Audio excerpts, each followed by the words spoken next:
Hello, everyone. I am just going to see if I can get my good friend Rev Sarah on here. So,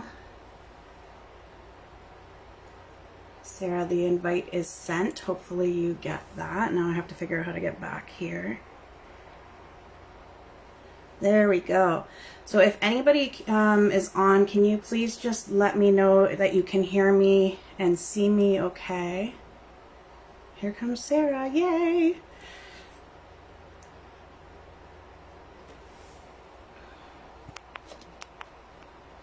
Okay, now where do I find comments? Thank you everyone for being patient with me because this stuff is all pretty new to me. The live stuff. It says that adding her. There she is.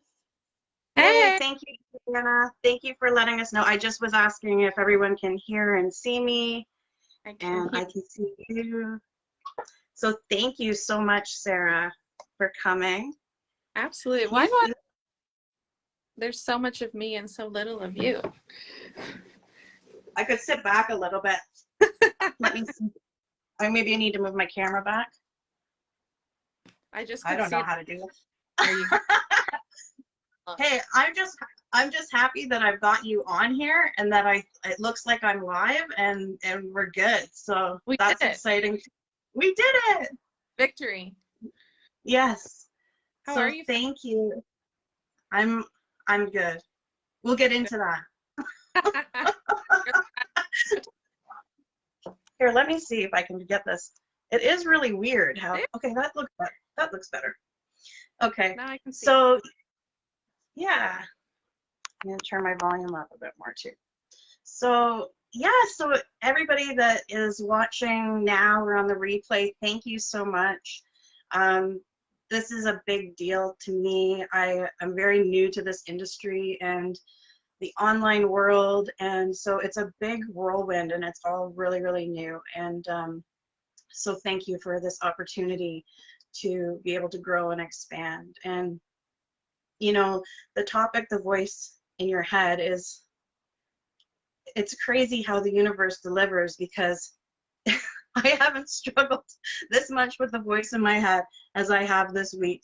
Boy, oh boy, with this book launch and becoming a published author and some other things in life. So it's just interesting, and I'm really excited to have a candid conversation about that and what's come up. So first I'll introduce myself. My name is Laura Dempsey, and I'm a self-actualization practitioner, a Reiki master, and I spent 21 years in the corporate world in social services, working in subsidized housing. And I helped all ages, singles, seniors, families, predominantly those who suffered from mental health and addiction. And normally it was providing crisis support or suicide risk assessments and interventions. So I did my time on the front line and was ready for a shift. I was ready to get out of the corporate world. And now I have been studying in metaphysics and universal law, science of mind, and I'm bringing all that into the practice. And it's really opened me up to this expansive space of healing and finding my worth and listening to the voice in my head and all those amazing things. So that's me. And I just want to introduce Sarah, and I'm going to read, so sorry, but this is my good dear friend that showed up to support me, Rev Sarah Joe, MDiv, and queer life coach. She helps queer folks accept themselves for who they are, as they are, in this moment in time. Since graduating seminary in 2016, she has served as an ordained minister, domestic violence and sexual assault advocate, chaplain, and life coach, focusing much of her ministry work with the LGBTQIA+ community. Her passion lies in helping her clients embrace the truth of who they are, learning to deeply love, understand, and accept themselves without shame and judgment. That's so freaking beautiful. I love it.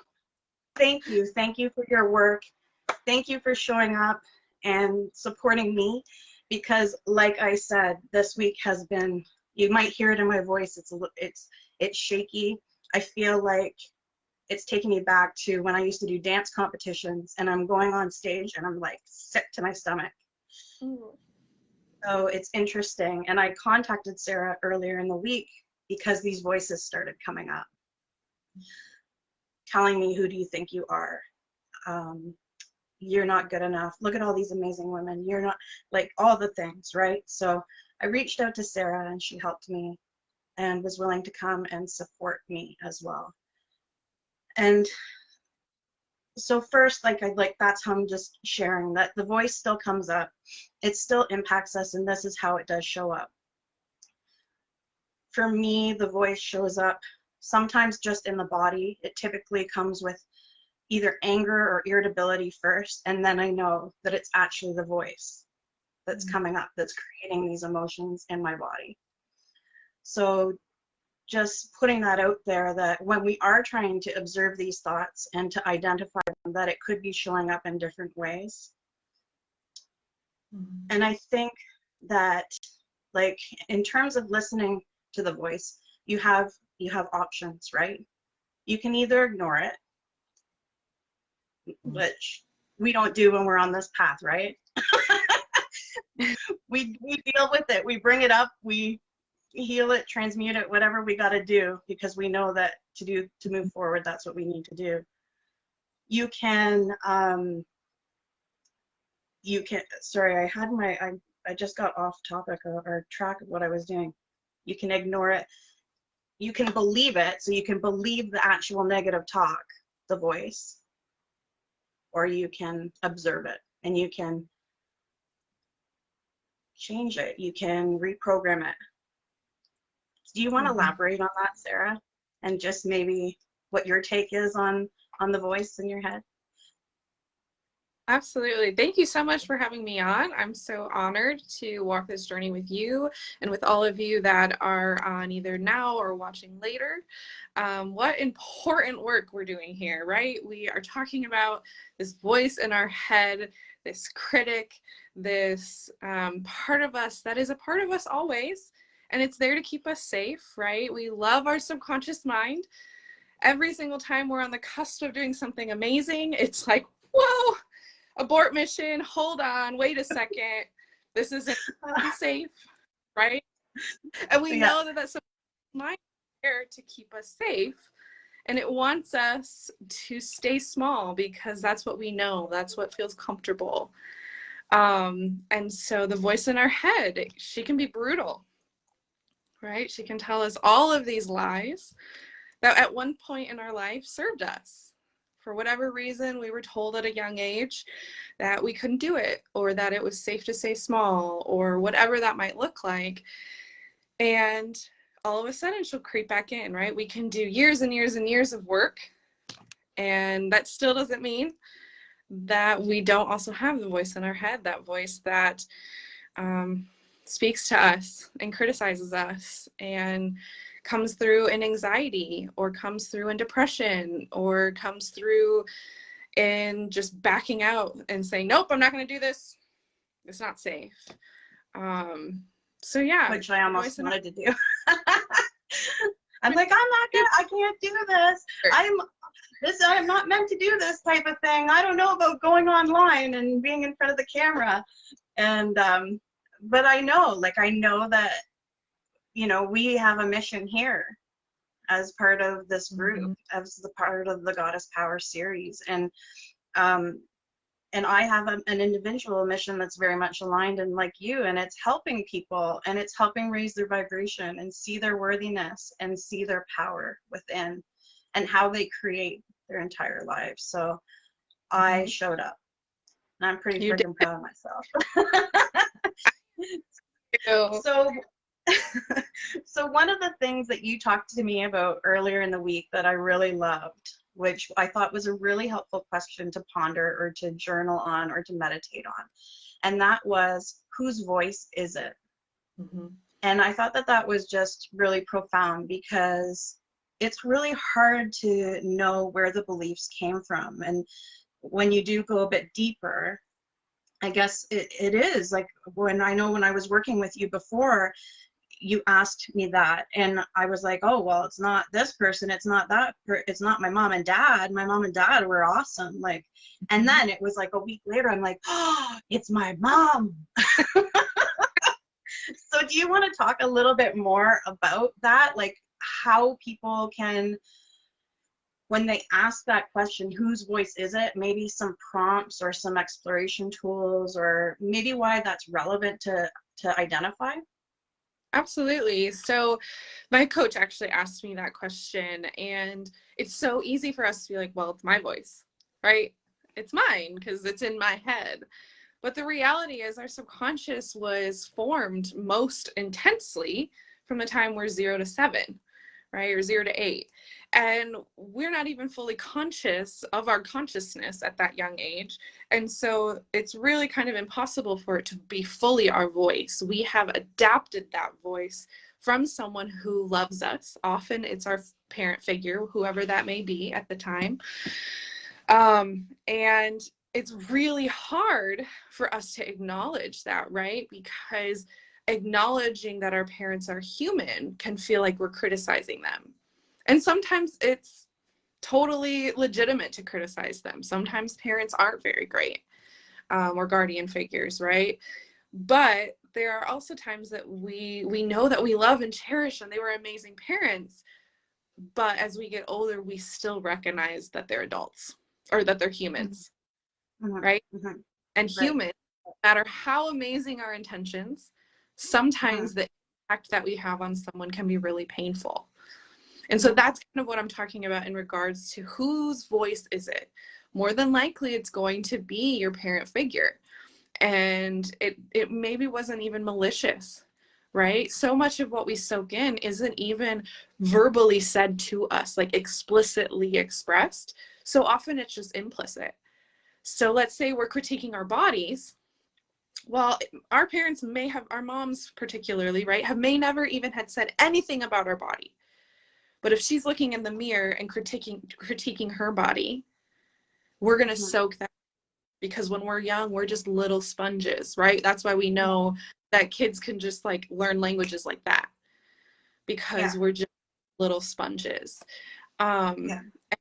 Honestly, like that's the biggest tool that I have found when that voice is creeping up, is just to name whose voice is it, right? And to just Yeah. ask that question, journal on it, reflect on it, whatever that looks like for you that feels good, but to really acknowledge that maybe this isn't just you. And right when we Mm-hmm. are in our triggered state, when we're in that lizard brain, our prefrontal cortex turns off. So when that Mm-hmm. happens, we're not thinking critically. We literally physically can't. We're in flight, fight, or freeze, and we're Mm-hmm. just in. And that's what happens when we get triggered. And so, right, you were approaching this really big cusp. Your subconscious is kicking in. Your fight, flight, or freeze mode is coming, and you can't think Mm-hmm. straight. Yeah. Well, when we say, whose voice is that? We turn that prefrontal cortex back on. Mm-hmm. Or when we name a feeling, I'm feeling scared right now. Mm-hmm. Or I'm Or feeling like not good peeking. enough. I feel like I need survival, visceral. And so, right, and so it turns on. And when that happens, we can recognize, we can start to kind of get to that place where we're recognizing, oh, this isn't that scary. I am the Yeah. adult. I don't Yeah. need that little girl to take the driver's seat anymore. She served Mm-hmm. me. I love her so much, but we can put her in the back seat in that car seat where she's safe, and we can take Yeah. that wheel back. Mm-hmm. Yeah, for sure. And I think that it's interesting because when I started this work and learning about trauma and how a lot of the subconscious beliefs come from our traumas or our highly emotional states backed by a lie. So an event, because when we're, like you said, when we're younger, we don't know how to rationalize whether it's real or not, but our emotions are really big. So we decide things. And Mm-hmm. for me, when I first started, I was like, well, I haven't had anything really traumatic besides like a car accident where I wasn't like, I got a bit of whiplash, but I couldn't think of anything. And then when we started doing the trauma sessions where I was going back and just letting consciousness guide me, it was interesting how the things came up. And even one was my birth and my delivery. And I decided in that moment that people don't listen to me. They don't understand me. And so, yeah, it's just so fascinating, this work. And wow, what a undertaking to look within and to face these beliefs and then shift out of them. Like I've been reflecting on the last day of how I'm really grieving this part of me or this old identity that I'm going to be shedding, and whether I'm ready to fully let her go, because it has been so comfortable and safe. And I don't mean in the sense like I want to get rid of it, because I do believe that the inner voice is important, because it does kind of help as a compass to direct us and to show us what's important and to reflect and to, even like this, it's a ball of nerves, but sometimes that's when you're going to perform the best, or nervousness and fear and excitement that get, you know, so it's all important. I don't want to eliminate it, but I think that a lot of it is a little bit of hesitancy to move and shift into this new identity of someone that has self-worth and that talks to herself nicely. Ooh, And wow. talks to herself like she talks to every single other human being, no matter what they've done, where they've been. In the industry that I worked for 21 years, I have worked with pedophiles, murderers, criminals, you name it, and I treated them all with respect. But I have had the hardest time treating myself that way. So I just wanted to share that, because I like people to know they're not alone. And what are you going to reflect back to me? I'm ready for some more wisdom. Oh, I was chills when you were talking, when you said to treat yourself like you treat everyone else. You can look at the people who some may deem, and I'm just saying this because I can't think of a better way, but the scum of the earth, right? The people who society deems unworthy, which isn't true. All of us are worthy. All of us are loved, right? But society, and you can look at them with love, deep, profound love, seeing their humanity, and yet you can't look at yourself in the mirror with that same love. Yeah. And we're not taught to, right? We're not taught how to love ourselves. We're not taught how to take care of ourselves. And I don't like always going into the gender, but it's especially because we're speaking mostly to women. That's what we're taught, especially as women, right? We're supposed to not be seen and not be heard. And we're supposed to just do whatever everyone else needs and neglect ourselves.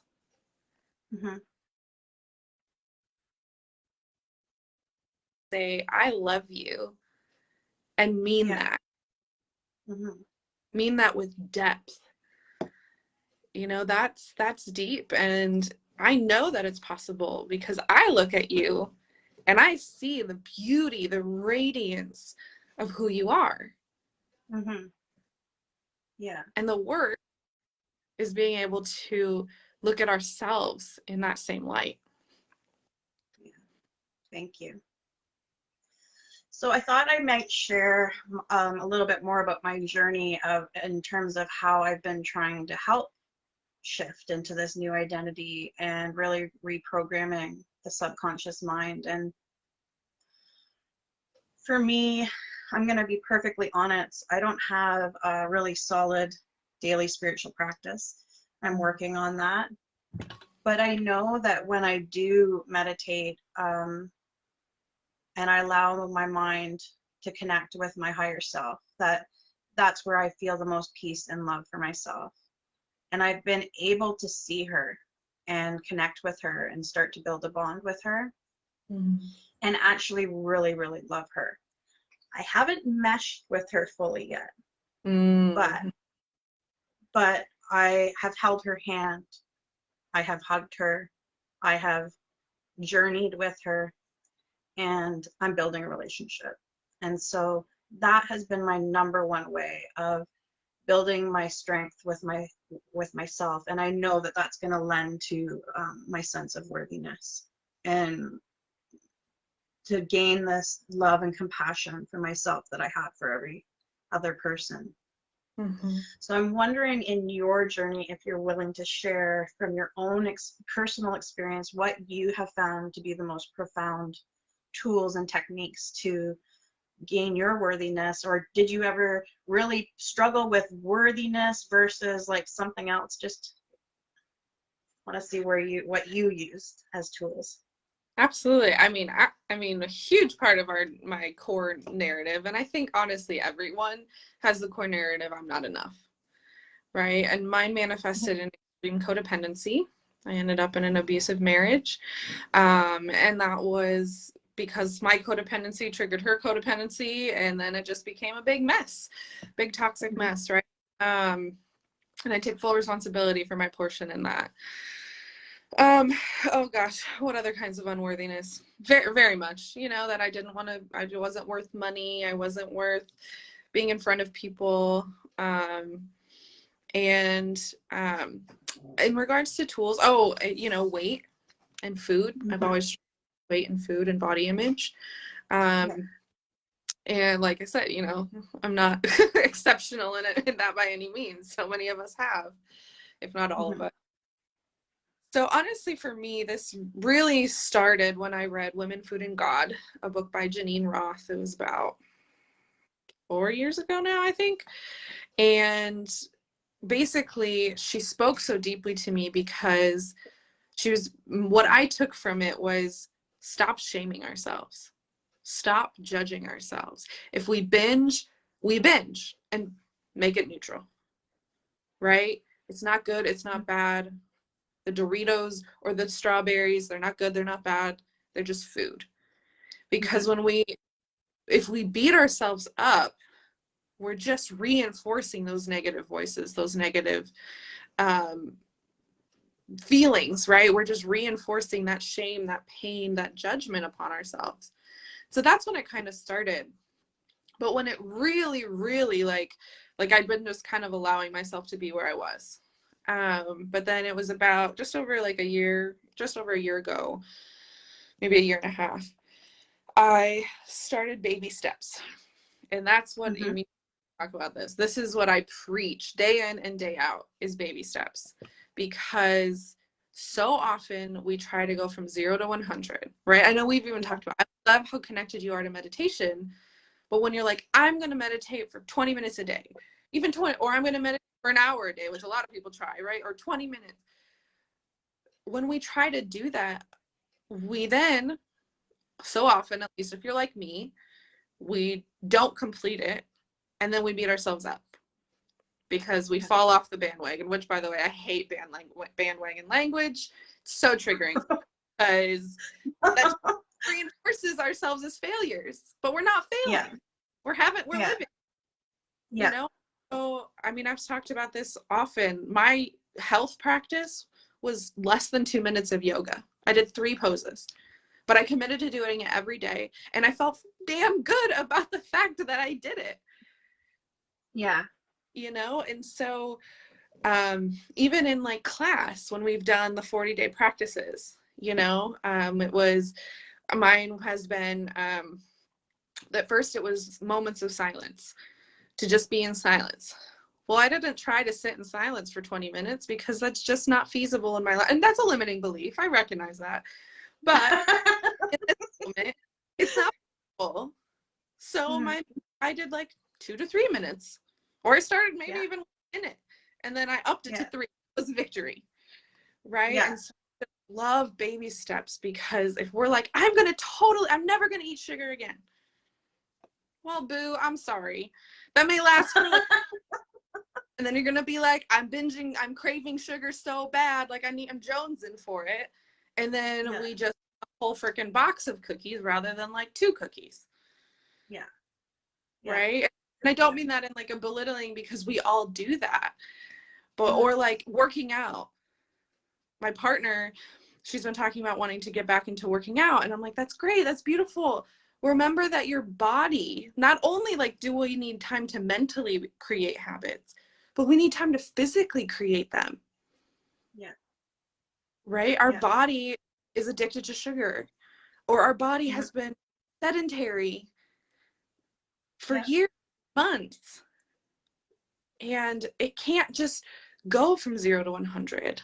Maybe that Yeah. is just 2 minutes of yoga instead of Yeah. trying to do a. I agree. I think that's a good point. And I think, like, even when I talked earlier about how the voices in my head show up in my body, because I feel like that's my Claire, right? I feel very deeply. So, yeah, and even how you said, like, around just listening to the body. So that's been one thing I've been really building on as well, is trying to tap into, like, what does my body need? What am I missing? Like, why is this emotion coming up? And trying to meet those needs in various ways. And sometimes, yeah, it's just the voice. It's just the voice in the head saying, you know, you're not doing good enough. Oh, here you go, you're giving up again, whatever it is. So yeah, I'm so thankful. This is an awesome conversation. Um, I don't know, is there anything else you think that we should highlight? I think that we've covered quite a bit, and we're at 25 minutes, so I don't really have anything else to add except the book is amazing. And thank you to all the contributors for pouring your hearts out over the pages. And Sarah, I am so humble and so honored to learn from you and grow with you, and for you to share this space with me, to hold me up. And I'm really proud of myself that I did it, and I feel good about it. And so thank you, everybody that is supporting us and this movement and in my healing and everybody's healing, because as I heal, everyone heals. And I just think that's a beautiful thing. So I guess I just want to say thank you, thank you, thank you. And if people are wanting to learn more from you or to find you, where can they find you? I'm on Instagram at Rev Sarah Jo, RevSarahjo, and that's also my Facebook handle. So you can find me there. Okay, awesome. And if anybody wants to connect with me, I am on Facebook. I'm working on Insta. I'm getting there. But it is it's True Transformative Healing at Insta, but you'll see like 6 posts. And on Facebook, it's Laura Dempsey. And my website is true-transformative-healing. And I'm really excited for this opportunity.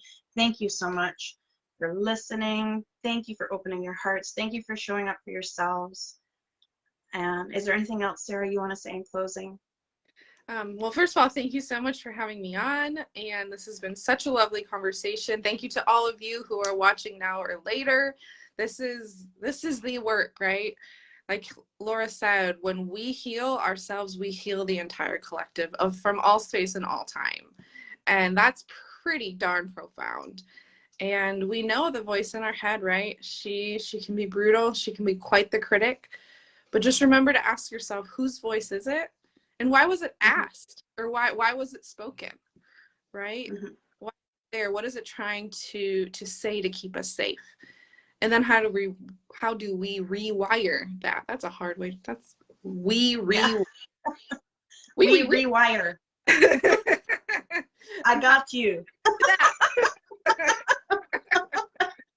Oh, this is so awesome. Thank you so much. I've had some good laughs. My energy's totally shifted. Good. Now I can go into the weekend vibing higher. Yeah. And thank you. And I can see, I haven't even been paying attention because I'm not that great at this whole techie thing. But Ria says, and I can't see it. Yes, it's 45-degree shift, not the 360. 360 goes full circle. It's called exponential compounding growth from my lens. Yes, thank you, Ria. I hope I pronounced your name right. And thank you for watching so much, everyone. And I love everybody. And thank you, Sarah. And I hope everybody enjoys the rest of the summit and these badass women coming and teaching and growing and healing together. So thank you. Bye. I'll talk to you later. Bye.